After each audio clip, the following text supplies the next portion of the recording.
নমস্কার বন্ধুরা, কেমন আছেন? আশা করছি ভালোই আছেন। আজকে আমি এসেছি আমার দেওরের বিয়ের বউ ভাতে। তা খুব সুন্দর ডেকোরেশন করেছে, আপনাদেরকে ঘুরে ঘুরে দেখাচ্ছি। এই দেখুন বন্ধুরা, কি সুন্দর ডেকোরেশন করেছে, দারুণ। আমরা সবার প্রথমে পৌঁছে গেছিলাম, অনেক দূরে যেতে হয়েছিল, ওই জন্য সকাল সকাল বেরিয়ে পড়েছিলাম। এই যে এখানে হচ্ছে সেলফি তোলার জন্য একটা পজিশন করেছে, আর এইখানে রেখেছে গণেশ মূর্তি। অনেকে এখানে এসে সেলফি তুলছিল, আর আমার কর্তা এখানে বসে আছে। গিয়ে পাশে বসলাম, একটু কথা বলে নিলাম, একা একা বসেছিল বলে।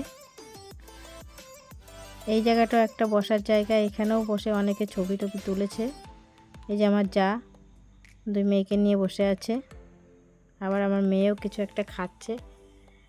আর এইদিকে আমি দাঁড়িয়েছিলাম এখানে, আমার যা বলছে একটু নাচ করো, তো মিউজিক ছাড়া একটু নেচে নিলাম। এইবারে এখানে চলে এলাম পকোড়া স্টল বসেছে, আর ফুচকা। আস্তে আস্তে লোকজন আসা শুরু করেছে। এবার ফুচকাটা খেয়ে নিচ্ছি। এখন বেশি খাইনি, 2 পিস খেয়েছিলাম, কারণ এরপরেও তো খেতে হবে আরও। এখন চলে এলাম আবার পকোড়া স্টলে, এখান থেকে পকোড়া নেব, দাঁড়িয়ে আছি।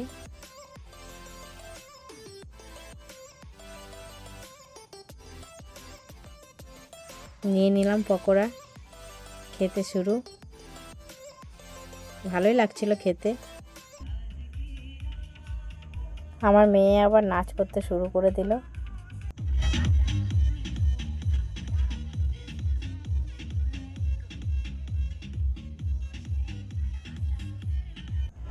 অন্যদিকে কনে যাত্রী এসে হাজির।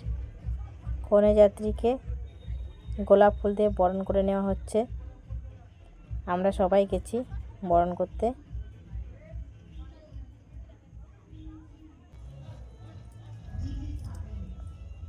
সবাইকে নিয়ে আসছি সঙ্গে করে, একদম ছোট থেকে বড় সকলকেই বরণ করা হয়েছে। সব শেষে আমি একটা গোলাপ ফুল নিলাম। আর এইদিকে দেখুন, 2 বোন মিলে খুব নাচছে। এখন চলে এলাম আবার খাবারের জায়গায়।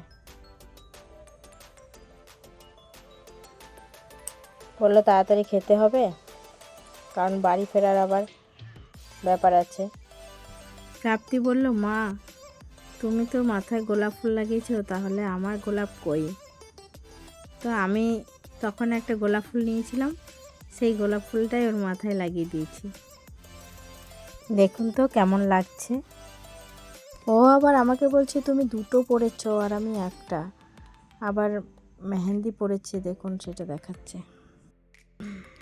ও খুব আনন্দ করে বিয়ে বাড়ি, কোনো অনুষ্ঠান বাড়ি, ও তো ভীষণ ভালো লাগে। আর বাচ্চারা আনন্দ করলেই তো আমাদের আনন্দ। প্রথমে স্যালাড দিয়ে গেল, এরপরে ভেজিটেবল চপ। প্রাপ্তি চপটা খেতে ভালোই বাসে।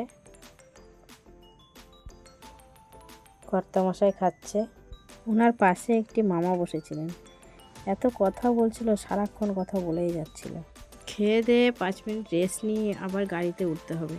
আর গাড়িতে ওঠা মানে আমার খুব অসুবিধা, গাড়িতে একদম উঠতে পারি না, আমার খুব প্রবলেম হয়। এর মধ্যে থালায় পড়ে গেল নান, চানা মটর, ফ্রাইড রাইস। নানটা প্রথমে খেয়ে নিচ্ছি।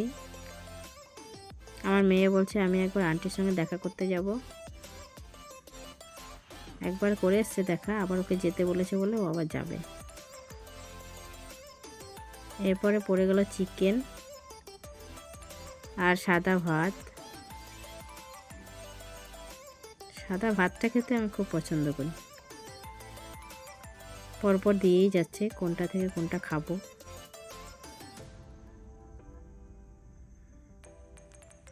এরপর পড়ে গেল মটন। আমাকে একটা চর্বি দিয়েছে, দেখুন কত বড়। মেয়ে বলছে মা আমাকে দাও।